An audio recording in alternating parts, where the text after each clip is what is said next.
Okay, so this video is going to be pretty quick. I'm just going to do some clarifying on a previous video. I did a video basically talking about recording via the USB on this thing here. And I said in that video that you would get, if you switched over to, where is it? To the end, that you would get the sound coming through if you tried to record through the left and right. So I made a clarifying video where I did it in a short, and I even posted in the description, if you look at the description, where I clarify that's not true because technically you can. What happened was I had my sound from my mixer coming back into here, and it was just recording that sound for some reason on top of what I was playing in. So you don't get any sound. There's clarity in that. So, and the second thing in the video is someone brought it to my attention that I said that the octave is only one octave. It's true. It's only one on the screen is what I meant. Yes, you can hold it down and move octaves up and down. Okay.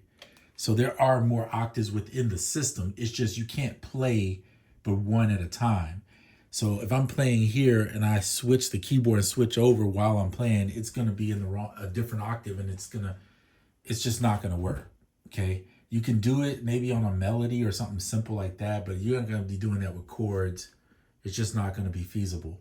So what you have to do is plug in a keyboard. Okay. But that's what I meant, so that we're clear on that. That is only one octave. There's the first C right here, all the way down to B, and then that would be your last one is C. One octave, that's all you see in front of you. Whereas if you have a keyboard with at least two octaves, you can play chords better, right? I could play a simple, triad here. But what's the point? I mean, that's going to be boring. It's the same old triad that everybody does. You could go E, G, C.